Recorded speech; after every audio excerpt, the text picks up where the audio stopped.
Welcome to yet another exciting episode of History in the Making.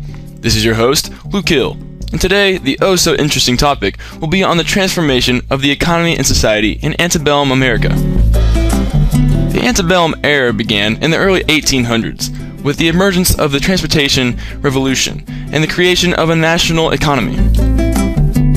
In 1808, the federal government approved the creation of the National Road.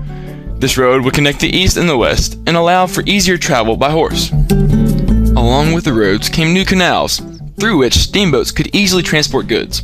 The largest and most well-known of the canals created during this time was the Erie and Ohio Canal, which was dug out in the 1820s and 1830s.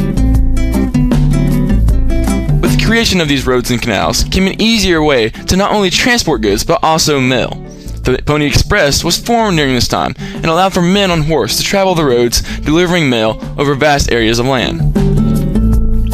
While the new national roads and canals were very important for the antebellum economy, it was the creation of the train that would truly form a national economy. By the 1940s, railroads were the way to go and allowed for shipments to be made easily and cheaply. Along with the new modes of transportation of goods came a new way to communicate. In 1944, Samuel Morse was successful in making the telegram compatible across the eastern coast. People could now send short messages across electrical wiring over hundreds of miles. With the creation of the national market economy came the beginnings of the Industrial Revolution within America, as well as shifts in social structures. Between 1800 and 1860, more than 25 million immigrants from Europe and Asia entered the U.S. As these new people entered the country, the small cities that had lined the northeastern coast turned into huge megacities.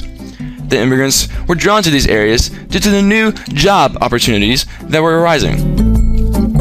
Politicians began to switch from a belief in low tariffs and dependence on trade to high protective tariffs that forced American self-dependency. They saw the tariffs as a way to allow American industries to grow, and so the Industrial Revolution began. Samuel Slater was the first to instigate the revolution through what he called the factory system. The system utilized women and children for labor and emphasized the continuous process of manufacturing. Francis C. Lowell was the most well-known for his implementation of the factory system within America with the creation of Lowell Mills, Massachusetts in 1814.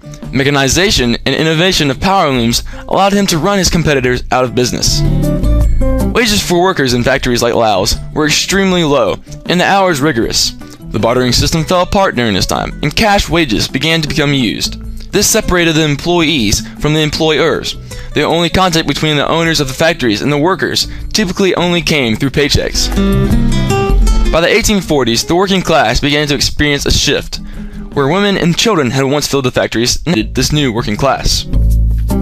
Women now were expected to stay at home and care for families. They were held to a double standard, where they were expected to be the managers of the home while the men were away, as well as the spiritual leader of the home. Nearly all of these major industrial and societal shifts were a result of the increase in immigrants. Massive influxes of European immigrants crowded ships headed to America. The Irish were the first of these new immigrants to fill the ships. Potato famines and severe poverty were the main reasons for their voyages. 1850 marked the largest influx of Irish immigrants, reaching nearly 225,000 people. The Germans were the next largest group of immigrants. They came just after the Irish, and for nearly all the same reasons. While the Irish were the first major immigrant group, the Germans soon outnumbered them with a peak influx of over 250,000 people in 1855.